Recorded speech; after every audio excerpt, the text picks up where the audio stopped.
Boa noite. Um minuto da atenção dos senhores, por favor. Vamos dar início à primeira doutrinária da semana. E, nesse instante, vamos então aproveitar esses momentos preciosos em que a espiritualidade luminosa desta casa faz-se presente, para que juntos, em uníssono de pensamento, com os nossos sentimentos vibrando em uma só direção, possamos orar. Querido Mestre Jesus, doce amigo de todas as horas,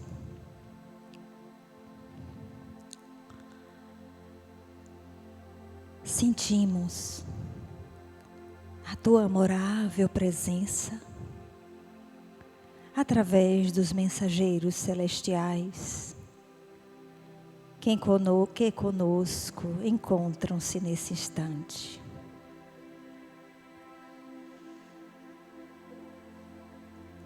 Sintamos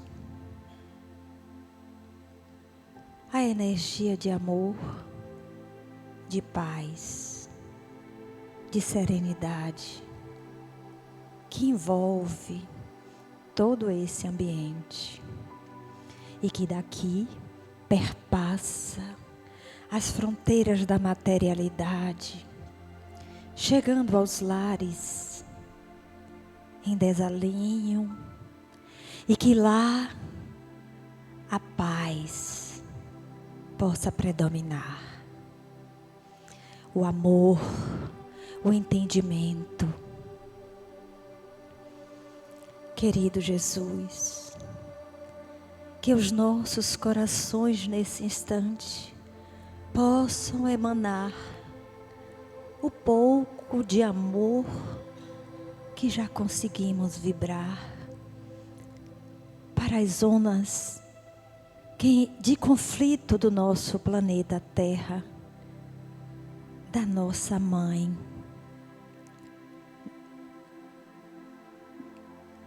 desse planeta amorável que acolhe a todos nós, a nossa Mãe Terra. Alguns de nossos irmãos encontram-se em conflito.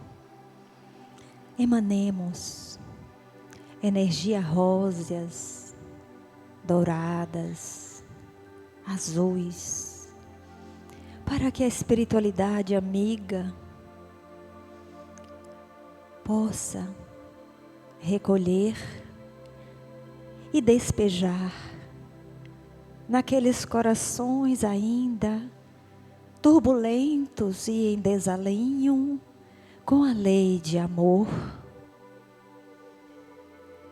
Esses irmãos, Senhor, que por lá desencarnaram vítimas desse conflito, que a espiritualidade amiga possa ter acesso a eles, uma vez que desencarnaram com tanto ódio, com tanta raiva, com tanta aflição,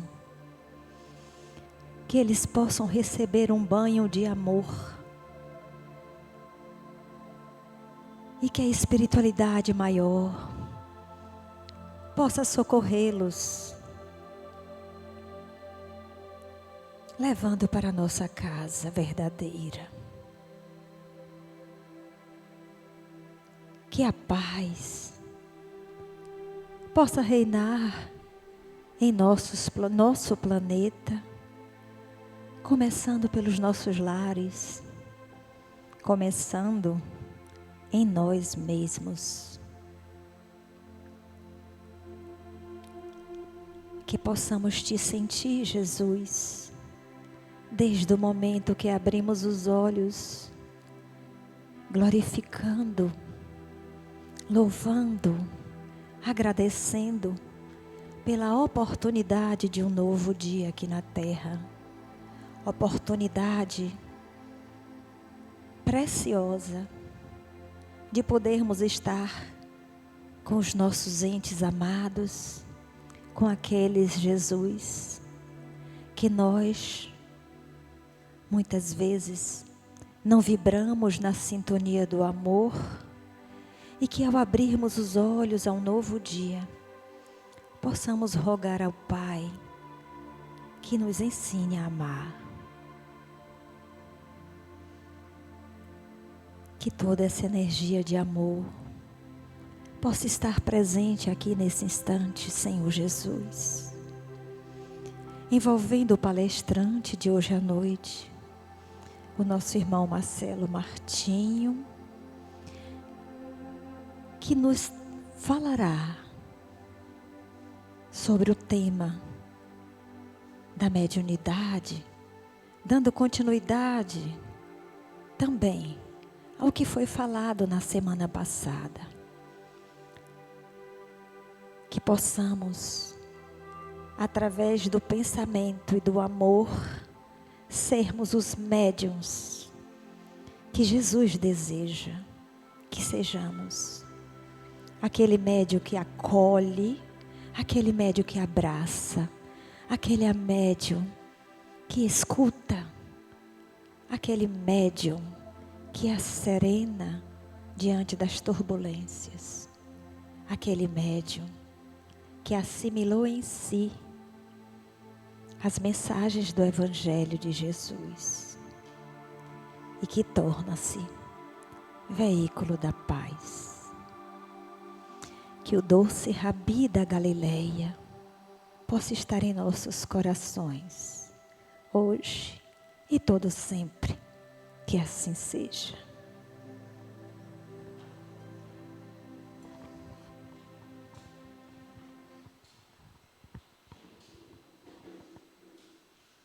Convidamos o nosso irmão Marcelo Martinho para nos falar hoje à noite.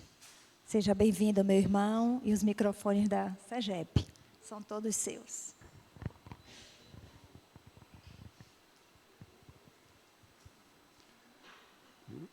Meus irmãos, que a luz do Mestre Jesus os envolva hoje e sempre.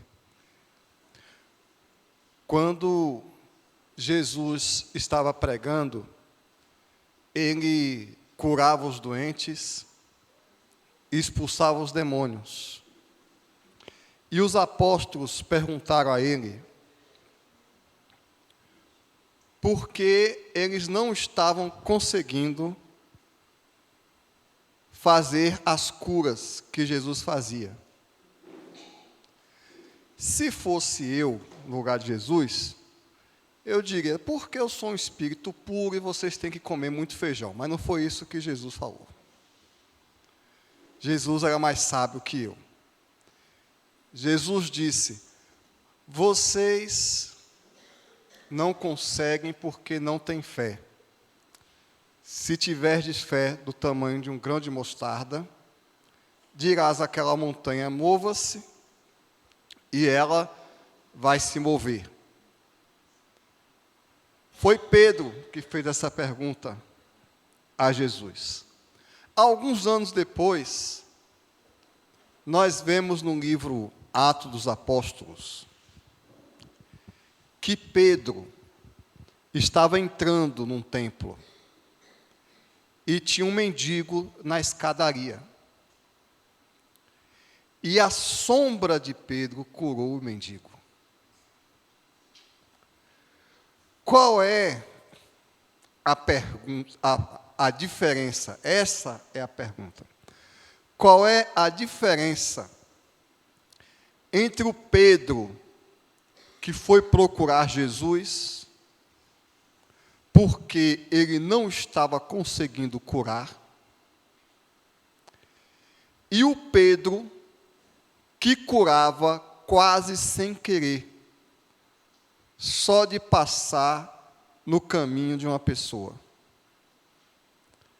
É disso que nós vamos tratar hoje. Porque isso nos indica claramente que Pedro foi construído ele não foi construído só por Jesus. Porque no momento da crucificação do Cristo, ele não estava pronto. Quando Jesus foi ser crucificado, Jesus, sabendo que Pedro não estava pronto, avisou para ele: Pedro, ainda que antes do galo cantar, você vai me negar 3 vezes. Não, mestre, por quê? Que é isso? Eu sou o seu melhor discípulo. Imagina eu te negar? E foi o que aconteceu. Também conforme nos relata a história do cristianismo, algumas décadas depois, o homem que negou Jesus 3 vezes, pediu para ser crucificado de cabeça para baixo. Porque ele não era digno de ser crucificado da forma como Jesus fez. Qual é a diferença entre o Pedro que negou Jesus 3 vezes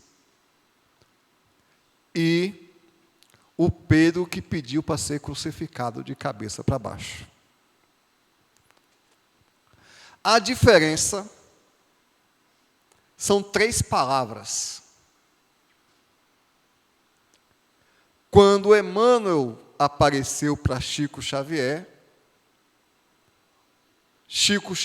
um grande médium desde a infância, no sentido do seu potencial mediúnico, ele via a mãe.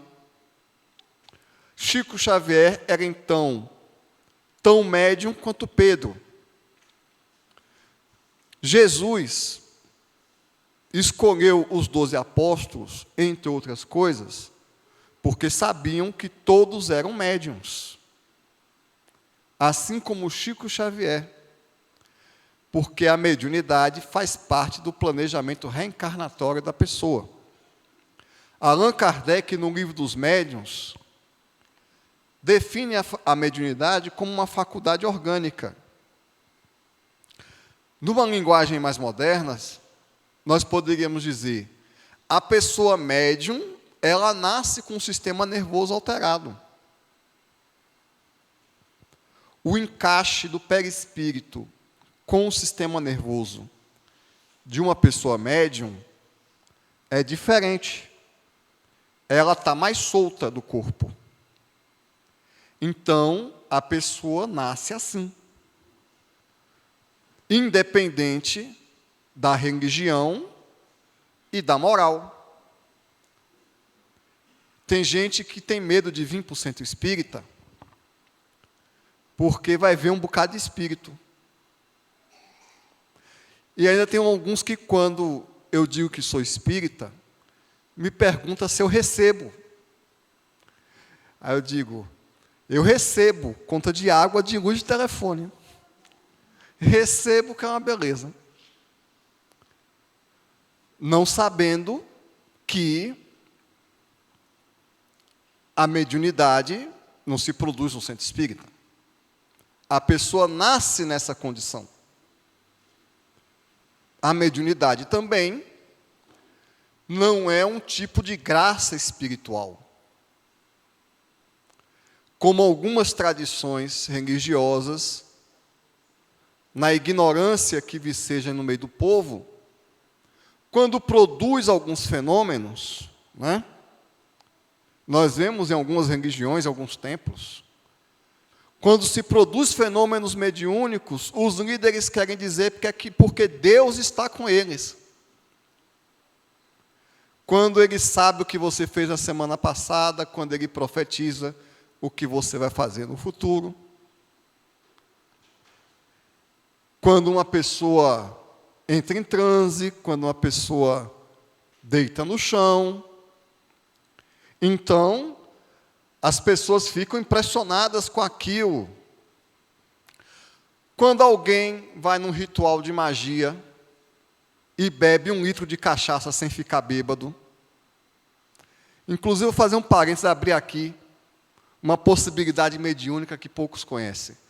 Quando seu amigo chega em casa, batendo no peito, que ele é um machão, que parou no bar e bebeu um engradado de cerveja e não ficou bêbado, é porque ele não estava sozinho, meu irmão.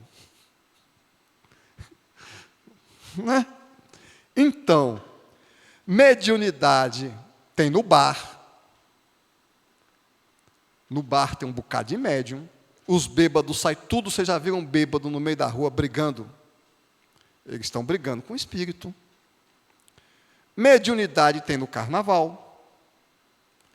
Dizem que atrás do trio elétrico só não vai quem já morreu. O que mais tem atrás do trio elétrico é morto. Para cada vivo, vocês podem botar 10 mortos, porque para um cara fazer o que ele faz no carnaval, ele também não está sozinho. Mediunidade tem nas tribos indígenas. Eu me lembro, quando era adolescente, eu li um livro de José de Alencar, Iracema, a Virgem dos Lábios de Mel, que coisa fofa. Tem um detalhe do livro que eu nunca esqueci. O pajé fazia uma beberagem de mandioca, que todo mundo viajava. Mediunidade. Mediunidade tem o maconheiro. As drogas induzem fenômenos mediúnicos. Cannabis, LSD, álcool. Mediunidade tem nos hospitais psiquiátricos. E mediunidade tem em todos os fenômenos religiosos. Desde o profetismo do Antigo Testamento, passando pelos faquires hindus, pelos santos católicos, São Cupertino, que levitava, Santo Antônio, que tinha bicorporeidade, aparecia em 2 lugares ao mesmo tempo, Padre Pio, de Pietrelcina, que tinha uma série, que era do século XX, uma série de mediunidades, passando pelos quakers da Igreja Protestante, que tinha aquela veia quaker, eu nunca soube, mas eu aprendi o que eram. Os quakers são protestantes americanos que dançam circularmente e produzem fenômenos mediúnicos. E todos os apóstolos de Jesus eram médiuns. Em homenagem a esses apóstolos, surgiu as igrejas pentecostais, que faz uma referência ao dia de Pentecostes, onde os apóstolos, cada um falou numa língua diferente, na praça de Jerusalém, no dia de Pentecostes. Então, todos os apóstolos de Jesus eram médiuns. E as igrejas pentecostais hoje praticam a mediunidade. É interessante notar o seguinte: é a mesma coisa, é a mesma tremedeira, o mesmo xingue, a mesma visão, só que quando é no terreiro é o Satanás, quando é na igreja é Jesus. É o mesmo fenômeno, mesma coisinha. Inclusive, uma senhora estava assistindo televisão, eu vou dizer, foi minha mãe. Mamãe me chamou no meio da madrugada. Meu filho veio ver o pai de santo na televisão. Quando eu fui ver, era um pastor. Minha mãe confundiu um pai de santo com um pastor. Um pastor com um pai de santo, que é a mesma coisa. É o mesmo fenômeno. A dança, o revirar o olho, o cair para trás, é a mesma coisa. Mas, no centro espírita é diferente. Porque todo mundo vem com o centro espírita com medo de ver os espíritos, e os espíritos não aparecem, porque ninguém aqui dá espetáculo aqui na frente. Não é porque a gente não saiba fazer. Não é porque nós não saibamos como fazer essa cadeira levitar. Eu mesmo já fiz. Eu já fiz o experimento na mesa. Aqui no auditório tem médium. Eu li um livro dos médiuns. Eu sei como pegar uma pessoa do auditório e botar em transe aqui na frente. O que o pastor sabe fazer, eu também sei. Mas a diferença são as 3 palavrinhas de Emmanuel. quando ele apareceu para Chico Xavier. Disciplina, disciplina e disciplina. É a diferença do médium espírita para o médium católico, protestante, umbandista, xamanista. É a disciplina espírita. Foi essa disciplina que fez o Pedro, que não conseguia expulsar os espíritos, alguns anos depois, curar com a sua sombra. E vamos dar um destaque nesse ponto. Os 3 anos de convivência com Jesus não fez de Pedro um médium produtivo. Ele estava ao lado do mestre. E não estava conseguindo curar as pessoas. Eu sei que tem muitos médiuns aqui que acham que o seu dirigente mediúnico não era o mais competente. O doutrinador está doutrinando errado. Se fosse eu, faria melhor. O dirigente mediúnico de Pedro era Jesus.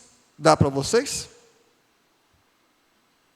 Ele pregava para o povo e dava umas aulinhas particulares para os discípulos. E os discípulos não desenvolviam.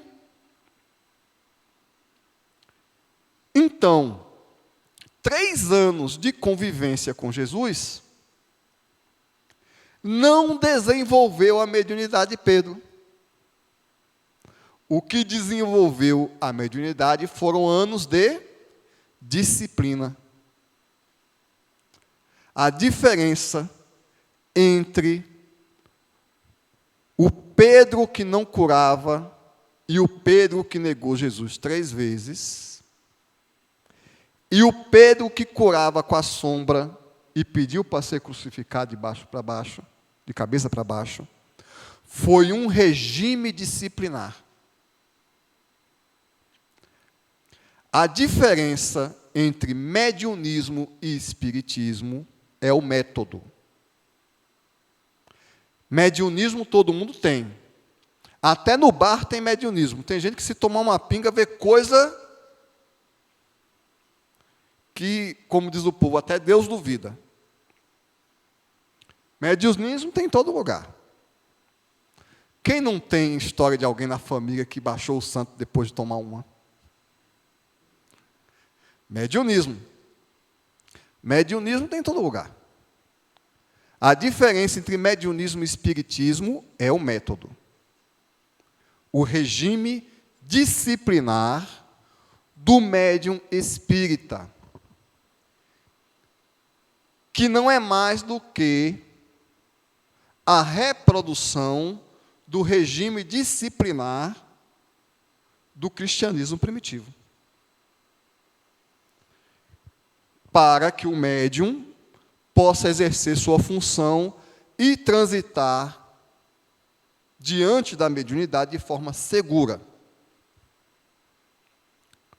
Eu não vou mentir para vocês, nenhum orador espírita pode mentir sobre isso. A mediunidade é uma das coisas mais desafiadoras que pode existir na vida de um ser humano. Então, eu não vou dizer que é fácil. Você está lidando com o invisível. A maior parte dos médiuns não veem os espíritos. E aqueles que vêm não devem confiar 100% no que vem. Então, não é fácil.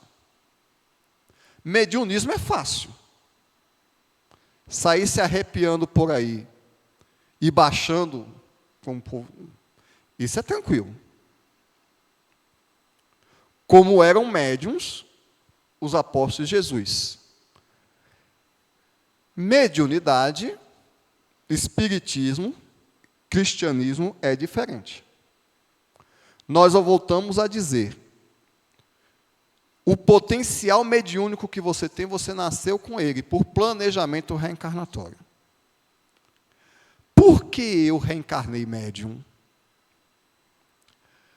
Porque é uma das ferramentas mais eficientes que existem de regeneração e de expiação. Poucas coisas podem ser tão eficientes para o indivíduo pagar os pecados como mediunidade. Vou explicar. Durante o transe mediúnico, existe um fenômeno chamado compensação vibratória. Então, existe um compartilhamento de potencial energético entre o médium e o espírito comunicante, formando uma psicosfera em comum. O que quer dizer que se vier um espírito de um suicida, com todas as dores que isso acarreta, a dor do tiro da cabeça que ele fica sentindo, a dor do estômago, para quem tomou veneno, a dor do pulmão, a angústia existencial, ele vai passar metade da carga dele para o médium. O médium vai se sentir desconfortável e o espírito vai sentir um alívio, um enorme alívio. E dentro desse mecanismo de choque anímico é que o espírito se regenera. Eu desconheço forma mais elevada de praticar a caridade do que você pegar o fardo do outro e botar nas suas costas. É uma coisa linda. Dá para o médium pagar 10 encarnações em uma. E ainda tem gente que acha ruim. Vem a sua fininha de obsessores todinha. Você pega o fardo dos seus obsessores, dos espíritos que você prejudicou, carrega e eleva eles. Foi por isso que Jesus veio à Terra, para botar o nosso fardo sobre as costas dele. Tem gente que acha que o sacrifício de Jesus foi ser crucificado. Sacrifício nenhum. Um espírito do nível evolutivo de Jesus tem completo controle do sistema nervoso. Se um dentista sabe hipnotizar uma criança, alguns sabem, né? Para não sentir a dor do dente, vocês acham mesmo que Jesus morreu de dor por causa do prego na cruz? É uma infantilidade. A dor de Jesus foi descer dos cimos celestes para o nosso nível vibratório e viver com a gente. Aí, vibratoriamente, ele teve que carregar todo mundo nas costas, os 12 apóstolos e os 500 da Galileia. Todo mundo cheio de dor, agonia e frustração em cima dele. E ele sustentando todo mundo. E ainda assim os meninos falhavam. O papel do médium, ou do orientador mediúnico, do doutrinador, eu vejo um exemplo eloquente no Evangelho. Quando estava a tempestade, e Jesus chamou Pedro para dar uma voltinha no mar. E Pedro foi, porque ele estava olhando para Jesus e caminhou sobre as águas. Ou seja, o caminhar sobre as águas é um fenômeno mediúnico chamado materialização. Está lá na Gênesis segundo o Espiritismo. Que, como Kardec diz, milagre é tudo aquilo que a gente não sabe explicar. E quando Jesus pegou o fardo existencial de Pedro e passou para Pedro a fé que Pedro não tinha, Pedro caminhou sobre as águas. Mas Pedro, com Jesus do lado, sobre a irradiação magnética de Jesus, ele não aguentou e começou a afundar. O que eu quero dizer com isso? Não adianta, é a lei de Deus. Meu irmão, nem se Jesus aparecer para você e te pegar na mão, como fez com Pedro. E Pedro negou Jesus 3 vezes. Você tem que passar pelo seu plano disciplinar. Você tem que pegar a sua cruz e passar pelo seu plano disciplinar para promover a educação mediúnica. Para isso, os espíritos superiores também nos ajudam através da mediunidade. Porque o contrário também acontece. Vem um espírito superior cheio de energia lá, ele se sacrifica, pega todo o desconforto de ser a miséria que a gente é, e a gente se sente santo. Porque estamos pegando metade da santidade do mentor, e a gente consegue fazer alguma coisa. Desiludam-se, o médium espírita mais dá trabalho do que trabalha. Os espíritos superiores vêm, fazem a sustentação energética da casa, fazem a sustentação energética do médium, colocam os espíritos que o médium pode comportar, intuem o doutrinador e depois saem por trás corrigindo as falhas, para nos dar oportunidade de trabalhar, porque eles sabem que a gente precisa trabalhar. Esse é o primeiro plano disciplinar do médium espírita, para que o médium tenha segurança na prática mediúnica. É o trabalho. Jesus estava pregando e ele disse: vocês entrarão no reino dos céus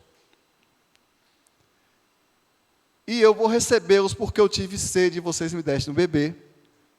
Eu tive fome e me deste comer. Eu tive doente e fosse me visitar. E os apóstolos perguntaram: quando é que nós fizemos isso, Senhor? Cada vez que fazias a um desses pequeninos, era a mim que fazias. Uma das diferenças entre o Pedro que negou Jesus e o Pedro que pediu para ser crucificado de cabeça para baixo, foram décadas de trabalho. O trabalho que ele ainda não tinha executado enquanto Jesus estava na terra.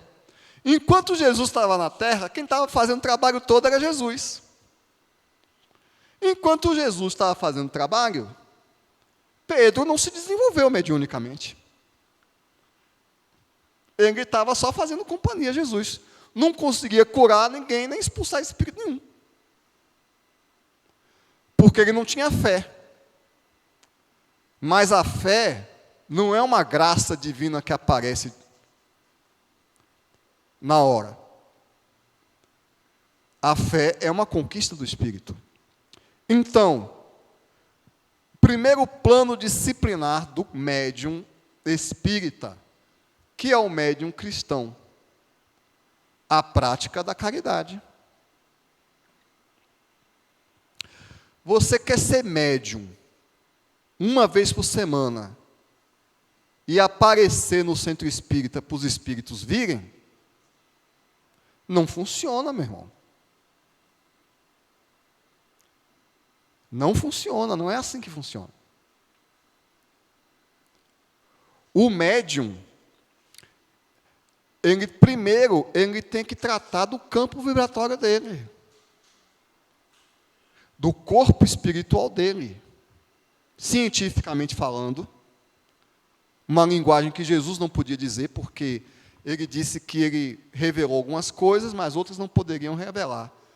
Então, vamos falar da condição vibratória do médium. o médium tem que ter condição de dar alguma coisa para os espíritos perturbados e tem que ter condição de receber instrução dos espíritos bons. Eu não vou nem dizer os espíritos superiores, porque aí a sintonia é outra. Você vai trabalhar mediunicamente e você está tão perturbado quanto os espíritos que aparecem na mediúnica? Então você não tem nada para dar. E vai se perturbar junto com eles, porque a sintonia vai ser perfeita. O médium vai sair da...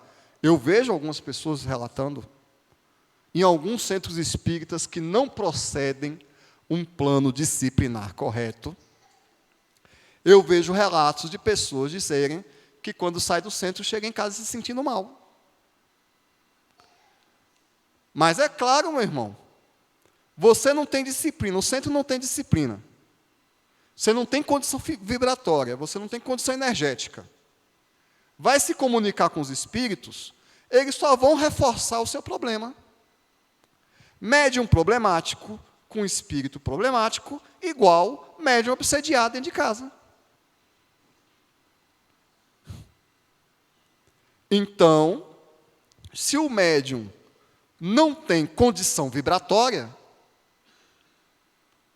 ele só vai se afundar junto com o espírito. Ao invés de fazer parte da solução, ele vai fazer parte do problema. É por isso que a gente não coloca um médium obsediado para trabalhar. Ele vai fazer o que na mediúnica? Vai se obsediar mais ainda. É uma condição energética. Eu comecei dizendo que o médium, ele faz a compensação vibratória.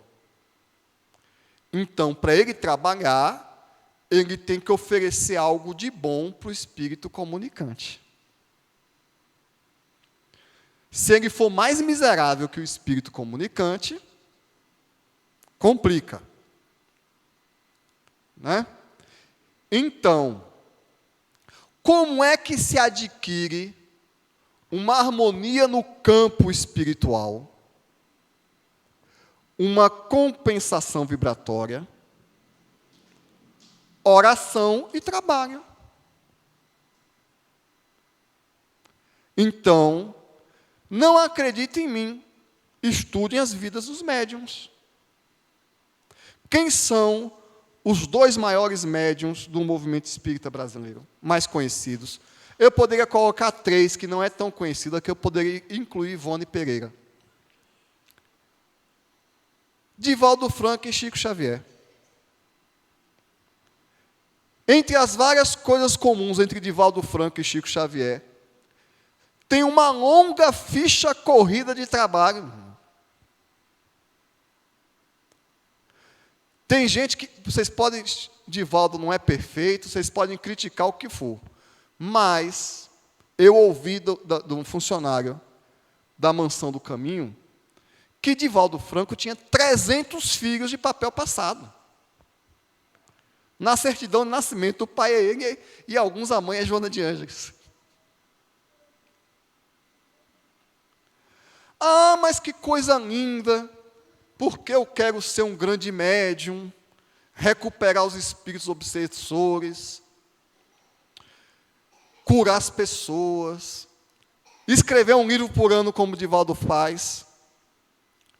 E limpar a meleca de menino, você quer? Cuidar de idoso? Chico Xavier.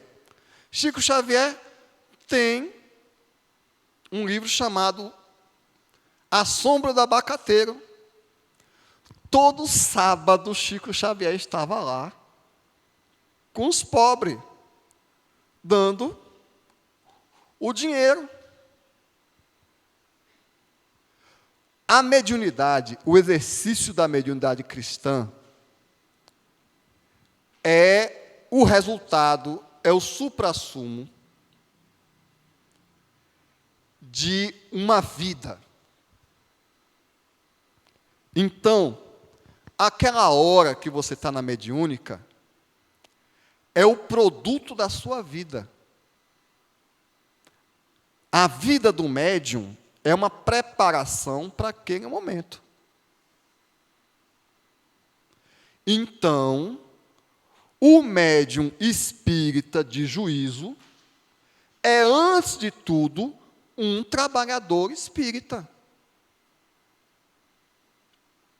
Se você é médium, sua educação mediúnica começa pela prática da caridade.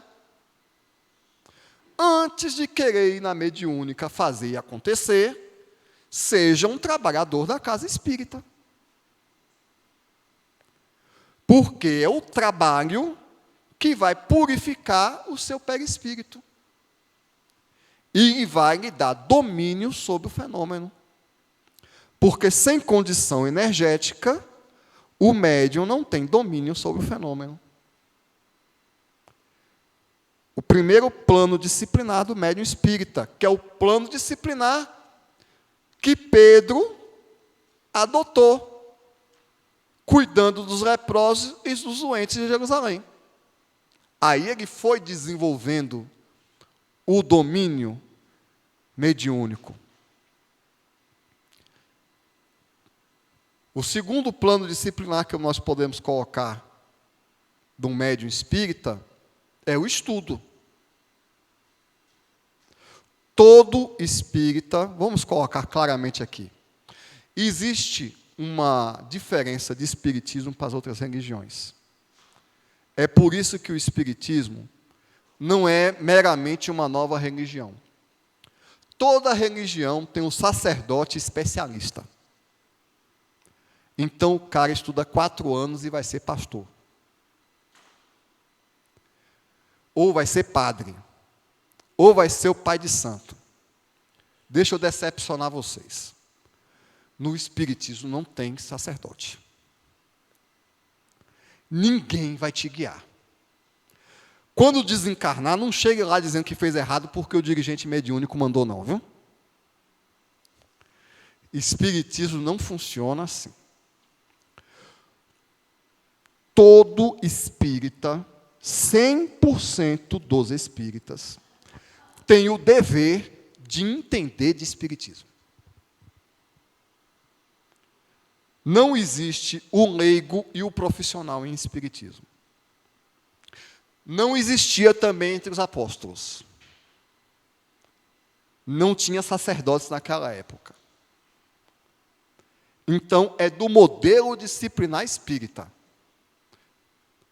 Não chegue no centro espírita achando que o guia espiritual da reunião, que o dirigente mediúnico ou que o doutrinador vai te guiar. Eles não têm esse dever. Eles não têm essa capacidade. O guia espiritual não pode te guiar porque a encarnação é sua, ele não pode ver sua encarnação por você. Ele te dá uns conselhos, mas quem tem que viver a sua vida é você. E o seu dirigente mediúnico e o doutrinador são espíritos tão imperfeitos quanto você.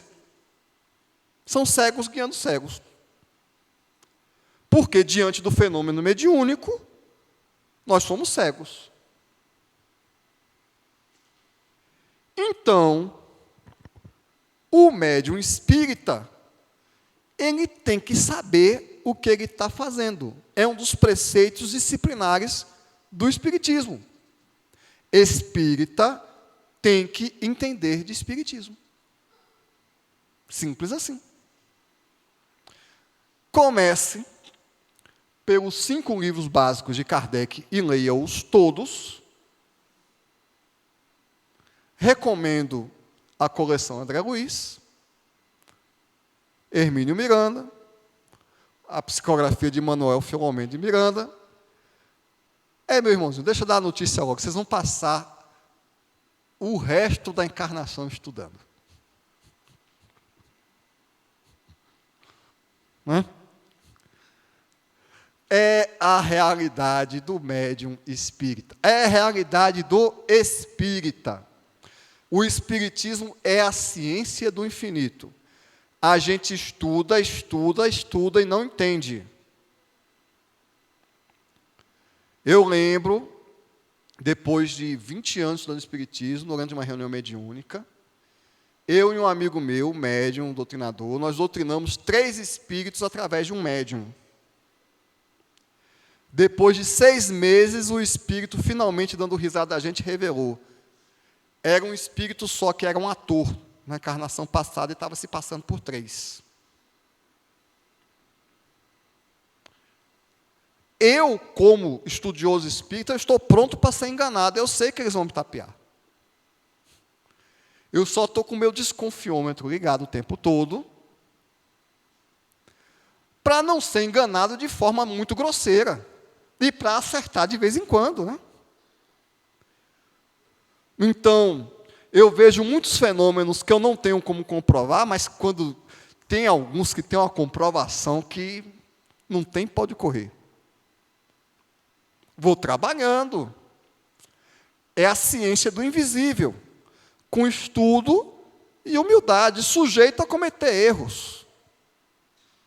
Aliás, o médium que se achar, o médium ou o dirigente que se achar infalível e imune a erros, pode fechar a mediúnica. Então, é o segundo plano disciplinar do médium espírita. Ele é um estudioso da mediunidade. Pegue seu livrinho e vai estudar. Pode participar também de um grupo de estudo. Geralmente, os centros espíritas não admitem a pessoa na reunião mediúnica antes de passar por um determinado ciclo de estudos. Porque como Kardec diz, adentrar um laboratório sem saber o que está fazendo. Só para dar uma pista, os apóstolos de Jesus passaram 3 anos em curso intensivo com Jesus e não estavam prontos. Se você acha que você está pronto porque fez o ESD, meu irmão. Não, porque eu já fiz o ESD. Agora eu estou pronto para doutrinar tudo quanto é espírito. Pode vir. Pode vir quente. E, por fim, o outro ponto, a terceira disciplina, a mais difícil. A reforma íntima. O médium, como doutrinador, como dirigente, eles têm que falar cientificamente novamente, eles têm que ter um padrão vibratório. A aura do médium, ela tem que ter um determinado potencial energético. Como todos os integrantes da reunião mediúnica, inclusive os chamados assistentes. Tem que ter energia, tem que ter força. Isso não se adquire com palavras bonitas. Isso só se adquire com a mudança do padrão de pensamento. Com a mudança das correntes de pensamento.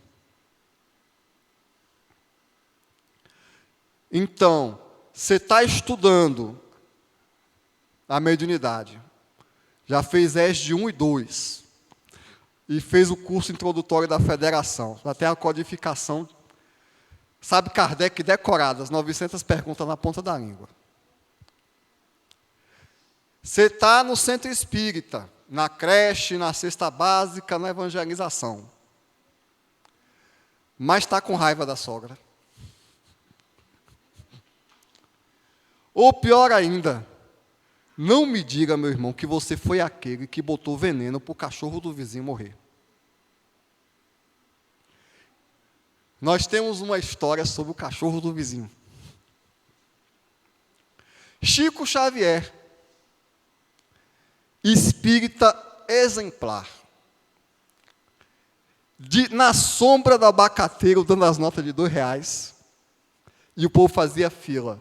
Mas não era por causa dos R$2, é porque eram os R$2 de Chico. Até eu entrava na fila. Ele podia dar 50 centavos, eu ia lá. Ele estava lá dando atenção ao povo. O mais interessante de trabalhar na assistência social não é o bem que a gente dá, é a atenção que a gente dá. A gente está preocupado com as pessoas e está se relacionando com pessoas, frequentemente em uma situação social que a gente não entende. Estava lá Chico. Chico Xavier, estudioso de doutrina espírita. Já lhe ocorreu que Chico Xavier leu cada um dos 400 livros que ele psicografou? Um homem extremamente culto. Pouca pessoa já sabe disso. Chico Xavier era culto desde a adolescência. Ele já era uma pessoa culta. Ele já era um menino inteligente. Estudioso, caridoso. Um belo dia ele chega na reunião mediúnica. Emmanuel aparece para ele: ó, Chico, não vai ter nada hoje não. Okay. Não, hoje não dá para fazer nada. O que foi que aconteceu, Emmanuel? Ah, Chico, você está chateado com a mulher que matou seu cachorro. Não vai dar não. Como é que é? Chico tinha um cachorro. A coisa mais linda do mundo. Não sei se era tão bonito assim, mas Chico achava lindo. Era o companheiro dele. O cachorro fazia barulho. A vizinha deu um veneno para o cachorro de Chico. Chico estava magoado, ele perdeu o cachorro. Tem muita gente aqui que ia até pensar ideações suicidas por causa da morte do cachorro, mas não. Ó, Chico, não vai dar não. Mas Emmanuel, ela não tinha nada que ter matado meu cachorro, e agora o que é que vai dar? Ô, Chico, descubra o que a sua vizinha mais precisa na vida e dê para ela. Aí Chico foi pesquisar. A mulher queria uma máquina de costurar nova, moderna. Chico não ganhava bem. Ah, Emmanuel, não dá não. Essa máquina só se eu parcelar para 12 vezes. Parcele e passe o ano pagando a máquina de costurar nova para a mulher que matou seu cachorro. Dá para vocês? É o preço de ser médium. É a disciplina. Se você chegar na reunião mediúnica, magoadinho, não vai rolar. Não vai acontecer nada. Ou pior, o seu obsessor vai tomar conta. Existem centros espíritas que quem manda é o obsessor. Por causa da condição moral dos dirigentes e dos trabalhadores. Você não tem condição energética, não tem estudo, se acha muito preparado, chega lá o mentor falando bonito. Um dia eu fui num centro espírita que era em forma de disco voador. Ah, por que vocês fizeram assim? Foi o guia do centro que mandou. O guia do centro apareceu e mandou um centro. Deu a planta do centro e todo mundo acreditou. Tem grupos espíritas que são assim. Tem alguns grupos que são liderados pelos espíritos obsessores. Por quê? Porque os dirigentes e os trabalhadores não estudam, não trabalham e não fizeram reforma moral. E fazendo tudo isso, de vez em quando a gente toma um tombo. Chico tomou o tombo dele. Apareceu um espírito, enganou ele. Emmanuel, por que você permitiu isso? Para deixar você esperto e vigilante.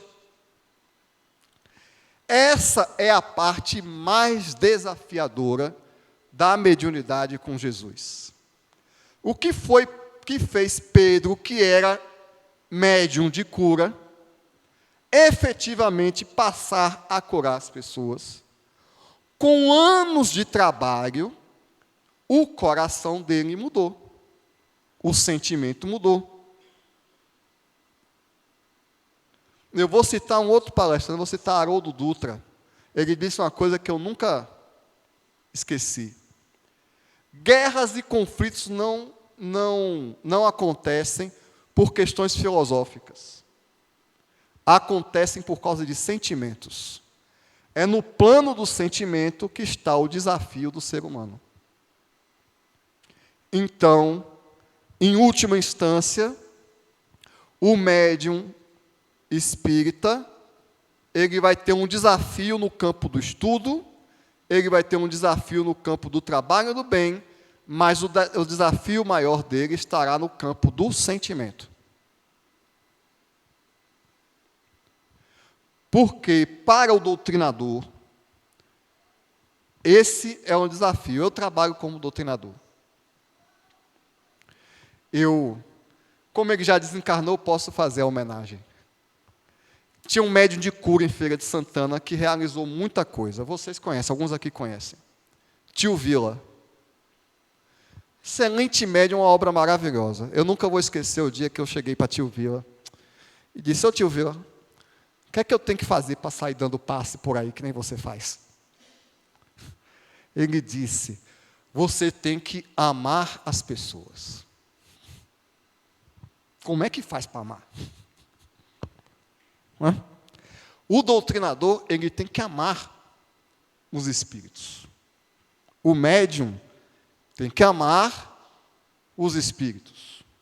O dirigente tem que amar os médiums. Ah, mas o meu médium é um médium disciplinado, torto. Pessoas só seguem líderes quando percebem que os líderes se importam com elas. Se você não está liderando sua equipe, é porque sua equipe ainda não sentiu que você as ama. Então, o dirigente mediúnico tem que amar os seus médiuns. Este é o maior desafio. O amor é um estádio de consciência, de unificação do espírito com Deus, que faz com que a gente emane a irradiação do amor. Então, o espírito comunicante, ele se sente confortável com aquilo. Aliás, tem espíritos obsessores, os maiores mentores das trevas, eles sabem a Bíblia de trás para frente, eles sabem mais espiritismo que a gente, eles dão aula. Então, você não tem grandes novidades para contar para eles, para alguns desses espíritos. O único diferencial seu com eles é, ou você os ama, ou eles não vão escutar. Porque os argumentos que você tem para ele já sabe tudo. Aliás, tem alguns espíritos obsessores que podiam até ser doutrinadores, porque a argumentação deles a argumentação eles sabem.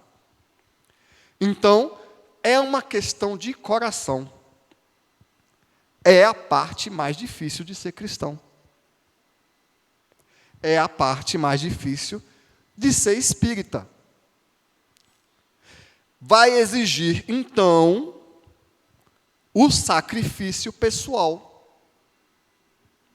A gente aprende a amar quando a gente se sacrifica pelo outro. Então, Chico, naquele momento em que a mulher matou o cachorro dele, ele ganhou alguns degraus no aprendizado do amor, porque a mulher feriu o interesse dele, ele perdoou e ajudou. Aí aconteceu a educação do sentimento. É por isso que as dificuldades e as dores são necessárias no caminho de um médium espírita. Porque o médium, o ser humano, só aprende a amar diante da dificuldade. O maior aprendizado do amor que existe é o perdão. Se ninguém nos fizer mal, nós não teremos a oportunidade de aprender a amar. Está no Evangelho segundo o Espiritismo. o que é a caridade, e no livro dos Espíritos, o que é a caridade, conforme entendia Jesus, a bondade, o perdão das ofensas, a benevolência contra. Então, o maior desenvolvimento mediúnico que existe é quando chegar uma pessoa desafiadora, é quando chegar uma decepção, é quando chegar a doença, é quando chegar o problema familiar, que aí o médium vai aprender a amar. É por isso que Chico Xavier teve uma infância difícil, por isso que ele teve uma madrasta difícil, ele teve um sobrinho difícil. Quem seria Chico Xavier sem a madrasta, sem a vizinha e sem o sobrinho, que disse que tudo que ele fazia estava errado, que ele fazia melhor, que era tudo uma fraude? Não seria Chico Xavier. Porque é aí que vem, no perdão, é que vem o aprendizado do amor. Eu me lembro agora do lema de Abigail, do livro Paulo Estevão. Trabalha, perdoa e espera. Há 2000 anos, Paulo, quando recebeu a missão de expandir o cristianismo pelo mundo, ele recebeu a comunicação da noiva dele, desencarnada, dizendo para ele qual seria o caminho dele. Como é que eu vou entender os caminhos de Jesus? Trabalha. Mas meus companheiros não me entendem, eles não esperam, ou perdoa. Mas isso vai dar certo, espere e confie. É o plano disciplinar do trabalhador espírita, sobretudo do médium espírita. Estudo, trabalho, oração e amor.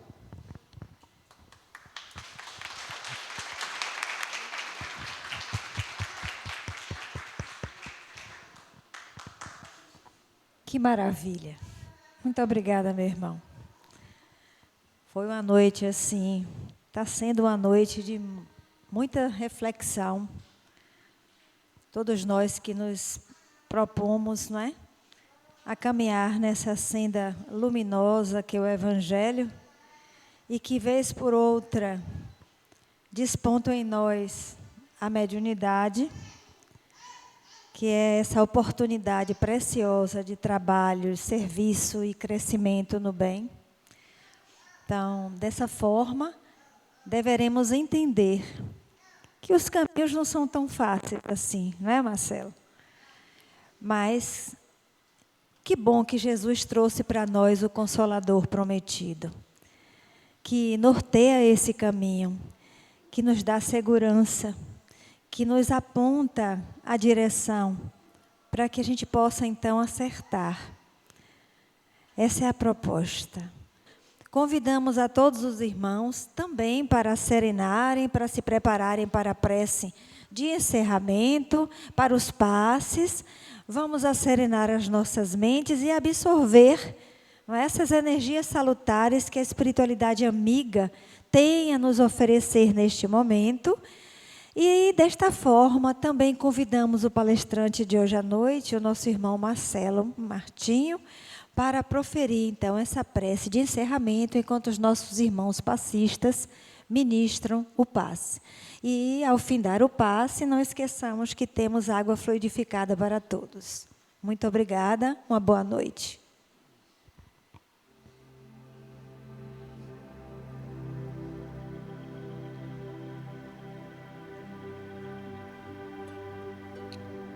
Nós evocamos a presença dos nossos espíritos protetores,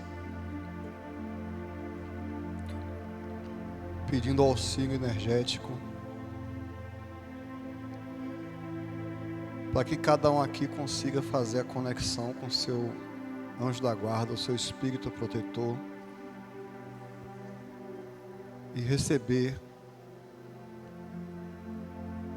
os bons conselhos dos espíritos superiores.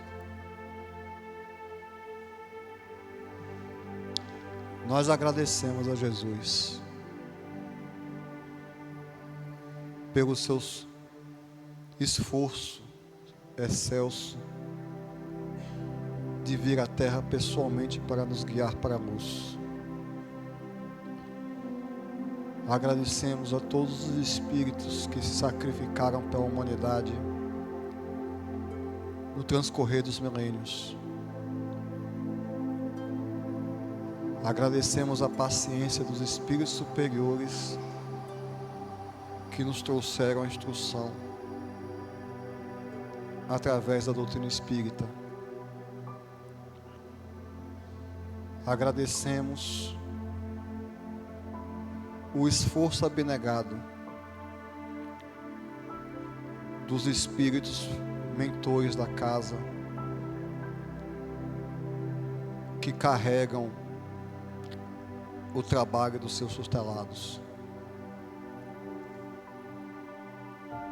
E pedimos mais uma vez ao Divino Mestre, pela sua misericórdia, diante das trevas dos desfiladeiros morais de onde viemos, pedimos pela sua energia, pelo seu amor, a elevar nossos corações em direção ao bem. Pedimos a Jesus a inspiração para nos colocar no caminho e para nos manter trabalhando no caminho pela nossa redenção pessoal. E pedimos a Deus, o Criador de todas as coisas, que nos ensine a sermos seus filhos, sua imagem e semelhança, e a nos tornarmos a luz do mundo. Que assim seja.